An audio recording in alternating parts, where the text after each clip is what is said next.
conspicuous poverty, presence of ghettos and slums, which makes a city more creative and intellectually more challenging. All the great cities of the world have slums.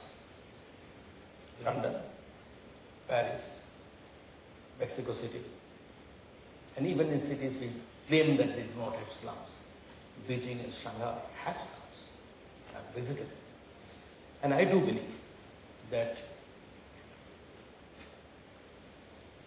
the slums and the ghettos pose the problems of the society in a very dramatic fashion. And the very fact that you can walk into a slum and come out of it, or walk into a ghetto and come out of it, that gives you a certain wider range of not only experience, but kind of a thing, something there within it which expands yourself as a creative person. I absolutely agree. I have to be careful in my response not to romanticize poverty. I agree with you completely.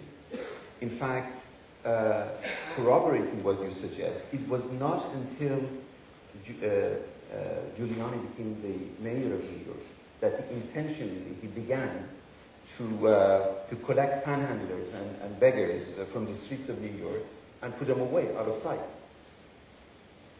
I remember very vividly the day after this was announced in New York, because habitually around the city where we live, there are many panhandlers, and they're close friends and part of my collective consciousness.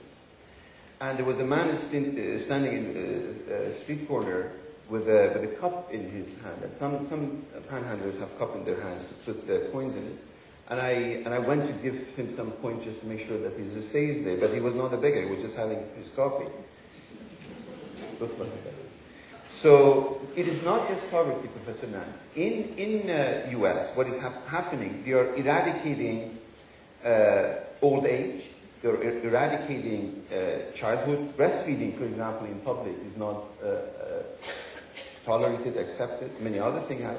But there is a sense of perpetual youth and perpetual happiness and perpetual health that is being projected. From childhood to aging to death, hospitals, for example, they look like shopping malls. There is no element of death. I mean, systematically, birth, death, poverty, disease is being eradicated. I just finished a book on body, almost a purpose, an article that is coming. Body, in general, the body of a poor person or the body of a sick person is being systematically eradicated from public space, from people seeing it. Remember that I was not born and raised in Giuliani's New York. I was born and raised in southern Iran. I've been to many, not only Tehran, any other number of major cosmopolises like Delhi. Delhi, as I said, is much more home to me. For a population of 22 million, to have poverty and destitution and death and so forth is perfectly normal. But I am cautious not to romanticize it and accept it, because we must remain morally committed to address it. We must remain morally committed to the removal of destitution, because poverty is a catch-all word. And the first thing all poverty removal programs do is to remove the poverty of those who are fighting poverty. There is the double bind there. Exactly. So, and people always redefine their status as poor, as they taste more and more prosperity. And as far as this romanticization you talk about, I think this is the way of subverting criticisms, because the criticisms that emanate from ordinary people who invoke the past to say that things are becoming worse, or invoke the future to say that we have not reached Ramarajya or whatever, is actually a criticism of the contemporary, and nobody likes that. Because we live in a Leibnizian world where we presume that we are living in the best of all possible worlds. So I reject this idea of romanticization. I think people have a right to romanticize, to mention their criticism. People have a right to say that yesterday was better than today. Because we are concerned, we are living today. We are living here. And if somebody invokes the past to criticize it, he's doing us a service. Because we have not migrated out of these societies. So we have to think of our children and grandchildren, and some forms of social criticism, not some, all forms of social criticism have a valid space. Because that's the way insights come. True, no, This distinction between poverty and destitution is very important, because there is an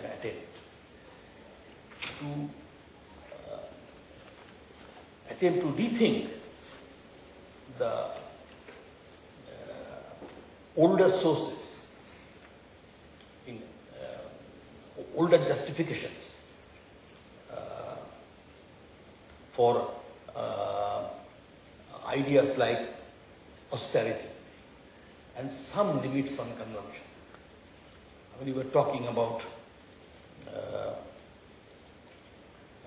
death and suffering, in present stage of global capitalism, I believe there is no place for it. We want to live in a world where we do not want to think about it. The standard response is, if somebody dies in your family, for your friends to say, increasingly, they begin having to say, that, well, we must get on with life. If you are mourning the death of your parents or your spouse for more than 2 or 3 days, that will be seen as somehow psychologically disturbing, psychologically not very healthy. We live in a world of perpetual, want to live a world of perpetual happiness. We see happiness like one of the contestants in Olympics, end of all the exercises, all the training, ultimately all the practice, ultimately you get a medal. Medal is happiness. Happiness is the same. That's the way people now think about happiness. So I think this also is a part of the story. And in this kind of world, there gradually develops large pockets of narcissism and large pockets of despair in a society. And I believe that in both of our societies, we have this phenomenon. This is there. I mean, not only in our societies, this is becoming somehow a normal part of life.